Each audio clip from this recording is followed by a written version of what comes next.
I think I always think about what is it that I can do to show something different and unique, because a lot of times you can see a love story, you can see something, or you can see where it's an interracial relationship, or you can see something like that, and it really it wasn't about that. The focus was never about the racial or whatever it was. It was very much a relationship, and you got to see, I was like, I wanted to see what can make this character different, in the sense that he's not just the young man that had went through bad things and now is trying to get his life together. He's someone that has really taken from some experience and is bringing something to this young girl's life about, you know, not only that, just that there's so much more to it that you don't usually get to see. It's a unique relationship in the fact that I think it goes against the grain in many ways and what people are expecting. And it does and it doesn't, in the fact that this is the character that we first are introduced to, that we know it's going to go against what her grandparents want. And I think in many ways she's just trying to rebel, but within that rebellion she actually finds her first kind of love. And it's interesting because it is something that I think she's approaching at first just out of spite of her grandparents, and in fact it's someone that changes her life. It does. I mean, you know, it's a little bit Rebel Without a Cause, and a little bit Romeo and Juliet, and a little. I mean, it is a story that, you know, is quite universal. And I like the idea that it didn't have that Hollywood ending. You know, I like the idea that it could kind of go off and things are better than they were, but you don't know what's going to happen to these people. It's hard to get made. These kinds of films are harder to get made today than they used to be. You know, they want you to walk off into the sunset and all of that. I had very much felt that this story didn't require a woman director, but I thought that a woman director would bring certain nuances and a verisimilitude to the process that would be different, because it was about a coming of age for a teenage girl. So Nancy came in, we got in touch with her, and she read the script, and she came in and she brought with her, she was very prepared, and she brought with her this kind of great set of images that she had drawn or pulled together, and we began to feel like we were seeing the film. I think the addition of Nancy is what really fueled our project to move ahead in many ways. Her ideas, the visual work she'd done in the commercial video world were stunning. When we saw her reel, she'd done things that would blow your mind. I think that's really from her production design background, that she has so much attention to those details that are in the peripheral. There were certainly playful elements in her visual approach, and she brought a lot of that playfulness and the kind of graphic approach to the film, and the whole idea of the opening sequence and the use of this journal that comes to life, which I think is a wonderful aspect of the movie, was absolutely Nancy's.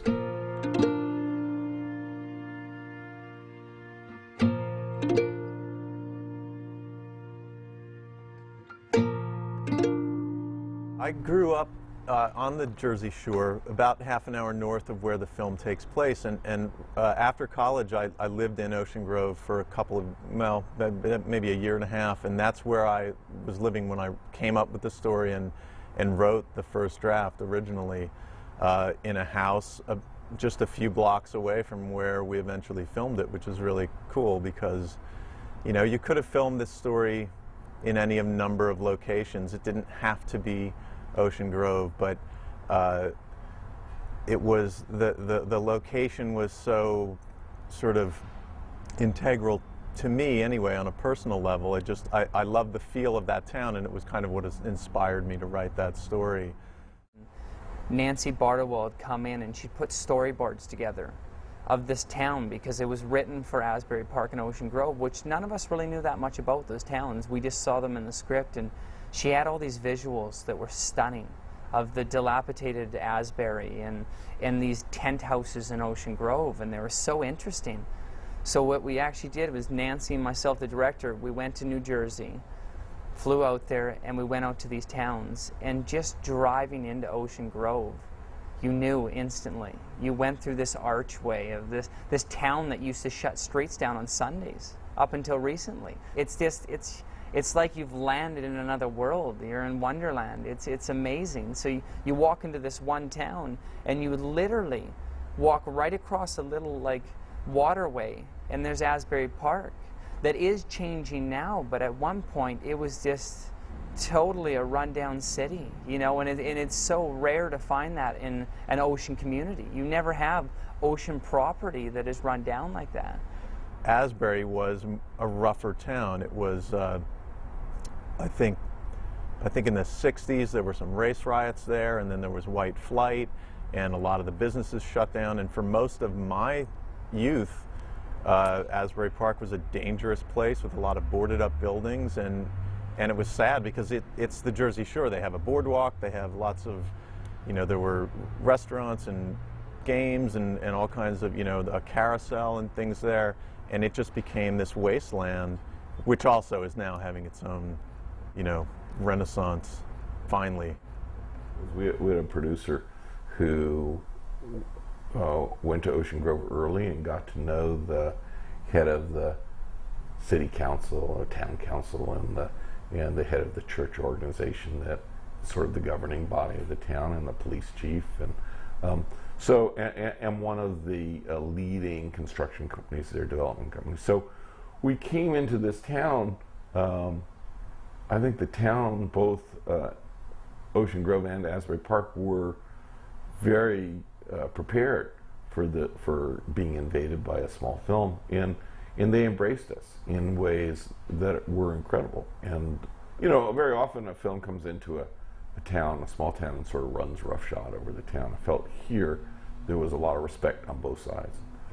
That's not always the case when you go in on location, small town. You know, sometimes the production gets sort of too big and impedes the normal day-to-day activity, and the townspeople sort of resent the invasion. Here it seemed like we found a nice balance between the two.